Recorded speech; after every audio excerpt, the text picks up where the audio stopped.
అందరికీ నమస్తే. నేను మీ ఆర్ఎస్ఆర్.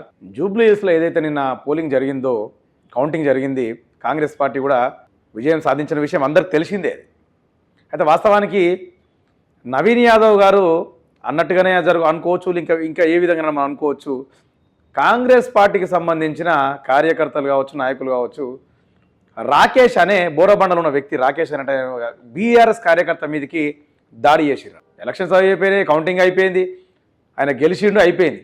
గెలిచినాక ఎవరైతే కాంగ్రెస్ పార్టీకి ఆపోజిట్గా పనిచేసిర్రో ఒక్కొక్కరిని మంచిగా దోలాడుకుంటూ మరి వాళ్ళని బెదిరించే ప్రయత్నము నిన్న కొట్టిరంట.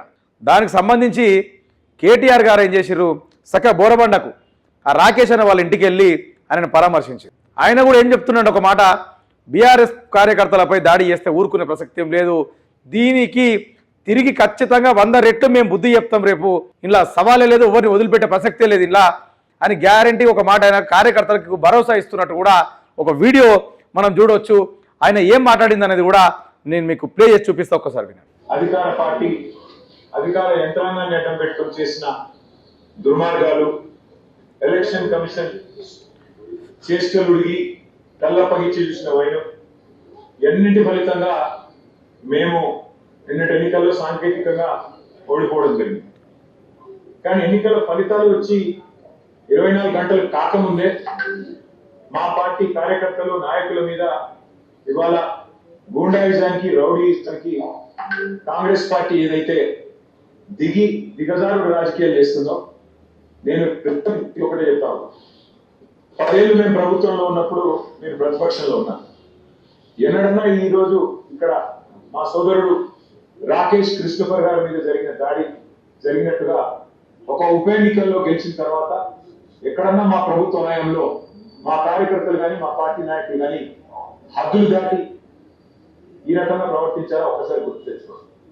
ఒకవేళ మేము కూడా ఆనాడు 7 ఉప ఎన్నికల్లో, 2 కార్పొరేషన్ ఎన్నికల్లో, జిల్లా పరిషత్ ఎన్నికల్లో గెలిచిన తర్వాత విజయ గర్వంతో విరవి నిన్న మీ వాళ్ళు ప్రవర్తించినట్టుగా మా పార్టీ గుర్తైన కారు గుర్తుని ఏదో ఊరేగింపు చేస్తూ, అవహేళన చేస్తూ చిల్లరగా ప్రవర్తించుంటే ఇవాళ వాస్తవానికి మనం ఒకటి అర్థం చేసుకోవాలి. సరే, ఏ పార్టీ అయినా సరే గెలిచింది అని అంటే సరే, వాళ్ళు సొంతంగా గెలిచిరా, ఎట్లా గెలిచిరా అనేది అది సెకండరీ, వేరే మాట్లాడుకోవచ్చు. ఒక పార్టీ గెలిచినప్పుడు ఉందాగా ప్రవర్తించాలి, ఉందాగా ఉండాలి. మరి గత బీఆర్ఎస్ గవర్నమెంట్ ఉన్నప్పుడు ఎన్నో చోట్ల కూడా ఉప ఎన్నికలలో బీఆర్ఎస్ గెలిచినప్పుడు అయినా సరే పాతకున్న కాంగ్రెస్ వాళ్ళ మీద కావచ్చు, బీజేపీల మీద, కార్యకర్తల మీద కావచ్చు, బీఆర్ఎస్ పార్టీ పెద్ద కక్ష కట్టి ఎవరినేమి అంటే ఎవరిని కొట్టడం కానీ, తిట్టడం కానీ, కక్ష కట్టడం కానీ ఎటువంటి దాఖలాలు ఎక్కడ కనబడలేవు కూడా. ఎక్కడ అరకొరెక్కన కనబడొచ్చేమో కానీ అంత పెద్దగా ఎక్కడ కనబడలేదు.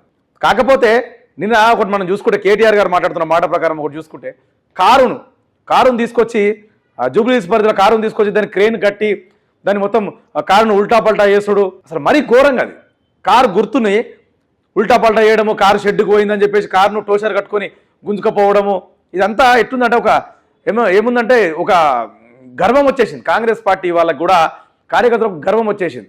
బరాబర్ ఇంకా 2 ఏళ్ళు మేమేమి ఉంటాము కాబట్టి మా దుశ్చర్యలు మొత్తం ఇట్లే ఉంటాయి, మేము ఇట్లే చేస్తామని చెప్పేసి కూడా వాళ్ళు చేసిన విధానం చూడొచ్చు.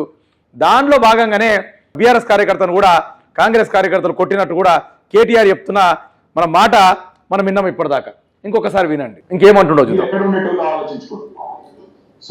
అంటే మేము అట్లా చేస్తే, మేము అట్లా ఒకవేళ మేము అధికారంలో ఉన్నప్పుడు ఇటువంటి దాడులకు మేము పాటుపడి ఉంటే మీరందరూ అసలు ఎక్కడ ఉంటుండే, మేము యంత్రాంగాన్ని, పోలీసు యంత్రాంగాన్ని మేము వాడుకొని ఉంటే అసలు మీ పరిస్థితి ఎక్కడ ఉంటుండే అని చెప్పేసి కూడా ఆయన మాట్లాడుతున్నమాట.